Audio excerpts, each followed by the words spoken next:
நம்ம வந்து தாத்தா ஆண்டு அனுபவிச்சுட்டு போயிருக்கிறாப்பல மனுஷன் டக்கரா இருந்திருக்கிறாப்பல. இன்னைக்கு போகும்போது அந்த மனுஷன் நிம்மதியா போகணும். மயிலாட்டம், குயிலாட்டம், காக்கா ஆட்டம், குயிலாட்டம் என்ன ஆட்டம்னாலும் கொடுங்க.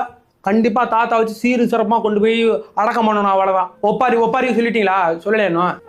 நன்னிடத்துல பாருங்க, நம்ம ஆளுங்க இருக்கிறாங்க, ஒப்பாரி வைக்க சொல்லுங்க. காசு அதிகமா வைக்கிறாங்களா? ஃப்ரீயா ஒரு ஒப்பாரி செட் இருக்கு, வேணா சொல்லி விட்டுமா? கல்யாண வீட்லயே ஒப்பாரி வைப்பாங்க, சாவுட்ல ஒப்பாரி பண்ணீங்களான்னு சூப்பரா ஒப்பாரி வைப்பாங்க. சரி, தலைவர் ரவி, நான் கான்டாக்ட் பண்ணி லைன்ல வர கொஞ்ச நேரம் வெயிட் பண்ணுங்க. சரியா ஐயா? ஃப்ரீயா இருப்பாப்லையா? ஃபோன் பண்ணுவான்.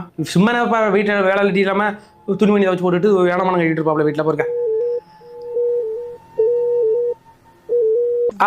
அம்மா வணக்கம்மா. ஐயா இருக்கிறாப்லையா?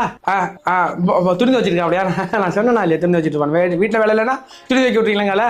சரி ஐயா, ஐயாட கொடுக்க, போனை கொடுக்க. ஐயா ஸ்டாலின் ஐயா, வணக்கம் வணக்கம் வணக்கம். எங்க தாத்தா ஒருத்தர் இறந்து விட்டார், 97 வயசுல இறந்து விட்டார். நல்ல மனுஷன். ஒப்பாரி வைக்கணும். நேற்று ஒப்பாரி வச்சிங்கல்ல, அதே மாதிரி சொல்லி உங்க ஒப்பாரி வைக்கணும்.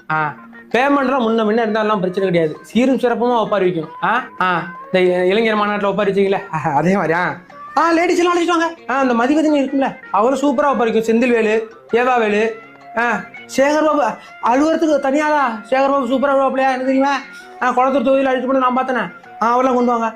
டிரான்ஸ்போர்ட் செலவுலாம் ஏன் செலவு எல்லாம் விஎஸ் பாபு இருக்கிறால குளத்தூர், அவர் வர சொல்கிறேன். அவர் வந்து உங்களை பிக்கப் பண்ணிவிட்டாப்ல, பணம்லாம் வரைச்சி எடுத்து பண்ணிவிட்டாப்ல.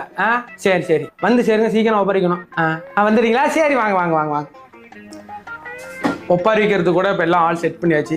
இன்னைக்கு நைட்டு ஒப்பாரி வச்சு எங்கள் தாத்தா பாடியை எடுத்து முடிக்கிற வரைக்கும் நான் ஓய மாட்டேன். சொல்லியே அழு.